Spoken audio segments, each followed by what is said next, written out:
This is a fan-generated show. If you would like to support us, please go to jamieglazov.com, and also don't forget to subscribe to our YouTube channel.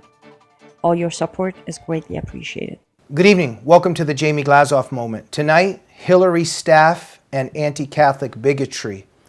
I'm sure as you've been following all the release of the WikiLeaks revelations, one of the revelations is the emails going back and forth between Clinton's staff and one of the reps of the Center for American Progress.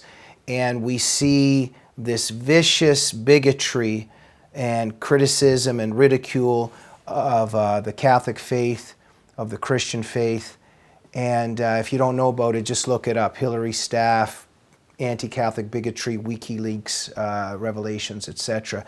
You know, just a thought, my friends, where is the outrage in our culture? You know, even when you watch CNN or MSNBC, when they have to report this, they kind of report it sort of like a little bit with a kind of an aloof distance. It's just this, you know, there was this ice cream truck that drove down the street, and then there was Hillary staff and the anti-Catholic emails, and then, you know, I'm going on a vacation to Florida next week. I don't know, it's a bit weird how just normal this is. It's not a big deal. You know, and I was thinking, imagine if it was a Republican, or let's say if it was Trump and somebody on his team, and they found emails of them ridiculing the Islamic faith. Oh, I mean, if you saw Anderson Cooper or Rachel Maddow on their show, they would just be outraged, or maybe after the anger, they'd be on the verge of tears. And how could they possibly criticize the Muslim faith and Muslims? And there would just, I mean, it would just be on the front page of the New York Times and the Washington Post. You can just imagine the moral indignation. This double standard is very clear. And we know that it's okay in the media and in Hollywood to make fun of Christians or Catholics, Catholic priests, or even Jews and rabbis. You can ridicule anything and anyone when it comes to the Judeo-Christian tradition. But Islam, you can't do that, because then you're an Islamophobe and you're a racist. And I mean, it's just so horrible, and etc. I just wanted to touch on this. It's a disgusting double standard. There's a lot of hypocrisy there. And I wanted to add a thought. What is this really all about? Why? And I know we know a lot of this, but it's been on my mind. And I'll tell you this. When my family escaped from the Soviet Union when I was a very little kid, and I started growing up in North America, and I watched and I saw these people called leftists who were defending Mao and worshiping Castro and telling my father and my mother that the Soviet regime was, you know, utopia or worse than the United States, etc. I remember I asked my father, and of course also my mother, I was always asking them, why do these people support these monstrosities, support hell, support these vicious, vicious tyrannies of number one, where we came from, but even in other countries and other nations, where this barbaric and vicious system of communism mutilates and maims so many people. And my life changed when I was 13 on this level, in that my father came home, and of course Dad and Mom explained lots of things to me, but one day Dad came home and said, there's a book on the table for you. And it was Paul Hollander's book, Political Pilgrims. And I devoured that book at the age of 13. And Paul Hollander, a sociologist, the godfather in many respects of understanding the left, in this respect of giving a history of the fellow travelers.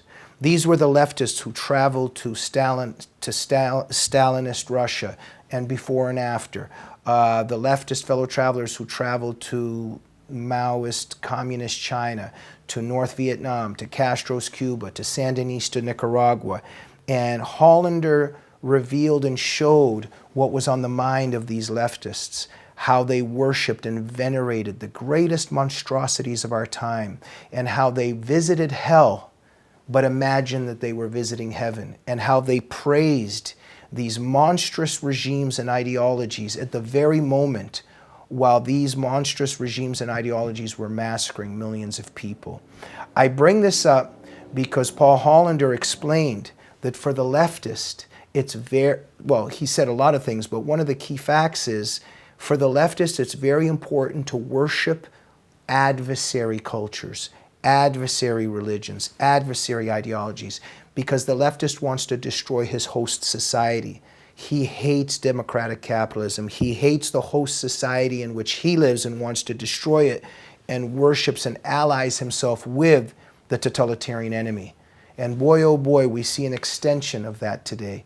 We see that had occurred during the communist era, but now we see the fellow travelers venerating and allying themselves with Islamic supremacism. And here's the tragedy, that these fellow travelers are no longer just professors in a university.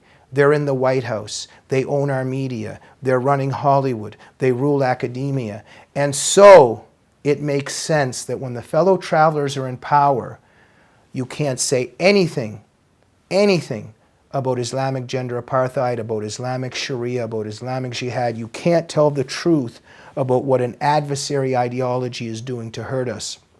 But when it comes to the Judeo-Christian tradition, when it comes to Catholics and Christians being ridiculed, that's all fair game, because the Judeo-Christian tradition is the foundation of Western civilization, and it's the foundation of the American miraculous, beautiful experiment.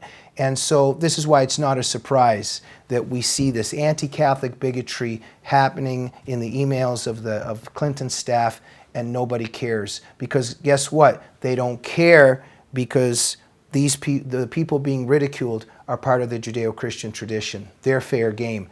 The key is not to allow any ridicule of adversary cultures, because the left is in alliance with them to destroy this host society, the free society.